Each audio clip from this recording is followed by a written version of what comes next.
Kia ora friends, welcome back to my studio. I'm Gina, and in today's video we're going to be getting back into the Victorian. This is a Victorian mansion, and on the inside I'm doing a renovation from the 1970s, inspired by a 1973 House and Garden magazine. And so what I'm wanting to do is do a couple of smaller projects today. Two of them are actually about proof of concept.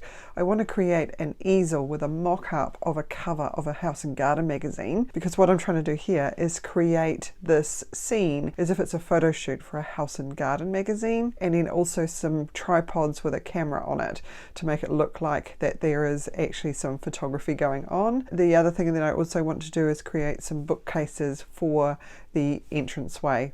So let's get into it. So to begin with, I want to create the magazine covers, and to do this, what I'm going to do is take a photo of the room, and then I'm going to overlay that with some text and different fonts, and I'm going to create one for the bedroom as well. And the paper that I've got these printed on is from my little sprocket, and it prints on some glossy photo paper that's got a sticky back to it. So all I'm doing here is sticking that to a piece of mat board to give it some substance. And to create the easel, what I'm using is some 2mm square wooden dowels, and these are really tiny. And first of all, before I actually make the easel, what I'm going to do is actually create the frame around the magazine, because I want this to be framed on an easel in each of the rooms. And then I'm using the same sized square dowel to make the easel, and I'm just cutting a little angle off the very top so it gives me a little bit more surface to glue the two pieces together. And then I also glue a little crossbeam in place, and this actually helps add a little bit more stability to the piece. And then also once those are glued into place, I want to glue the magazine cover onto the easel as well. So all of these all glued in helps strengthen the structure. So once I've got those into place, then I'm going to put the third piece into the easel, which is just one leg at the back to help keep it upright. And again, I'm just cut off a little bit of an angle onto that dowel just to give it a little bit more surface area for the glue to hold. So moving on to the bookcase, what I'm going to use is some popsicle sticks. These are just standard sized popsicle stir sticks, and I'm just going to use my little miter saw here. I use the saw just so that it gets a really nice sharp clean edge. I could use my miter shears, but the ones that I've got end up by pinching the end together, so it doesn't give it a nice clean flat look. And then I've just created the shelves and then the uprights, and I'm gluing one upright flat against the back and then one upright in a vertical position, and I'm just going to repeat that down the length of the bookcase, and that's what they're going to look like.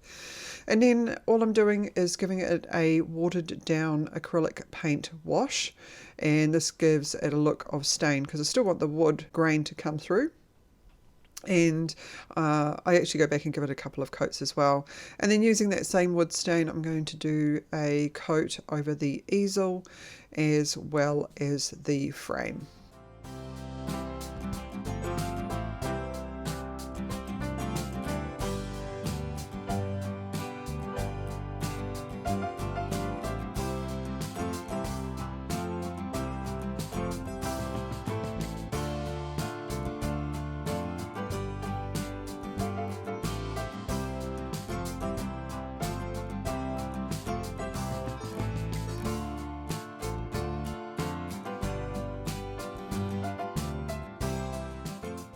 So moving on to the camera, I've just 3D printed these, and the print is actually okay, but I really want to make it look very 70s styled cameras.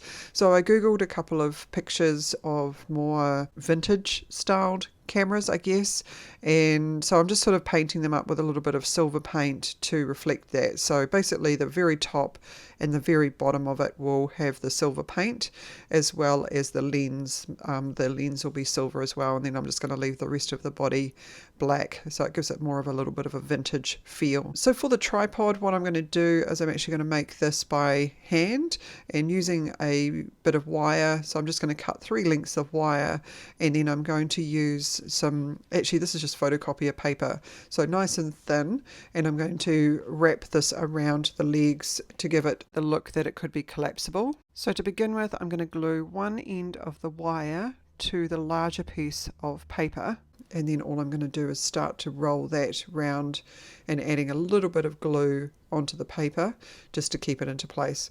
So that's one part of the leg, and then I use a shorter piece of paper to do the top part of the leg, but exactly the same process. So just using a little bit of glue and then just rolling it around. I think I only went round maybe once, probably twice actually. Just use that photocopier paper. And then just using, I've got some straws that have got a little bit of texture on them, and they're just the right size to fit onto the bottom, and that creates the one leg of the tripod. And then just to add a little bit more definition, I've just cut some very, very thin strips of paper, and I'm just running that around a couple of times around each of those joints. Then once I'm happy with that, and I've repeated the process 3 times because I'm going to do a tripod with obviously 3 legs, I'm just going to go over and paint up the paper with a bit of silver paint. I'm just going to leave the metal wire as it is.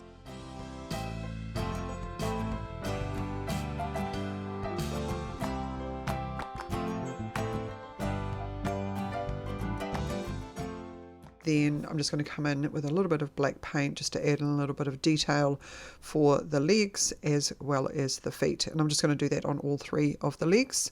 And in the meantime, I'm just going to create a little bit of support in the middle. And I've actually created or designed this and created it for my 3D printer. And it's just got a little bit of a hole in the middle. It's just a triangle with a couple of the notches taken out for the legs to sit in. And then for the stand for the camera, this is another piece of that same straw, and I've just poked a piece of wire in, and I'm just using a bit of UV resin to attach it to the top. And then once that's all cured, I'm just going to use a bit of black paint to paint on the handle.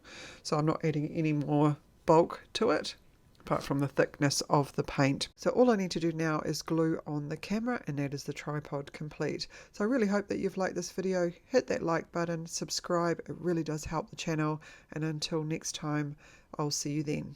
Bye for now.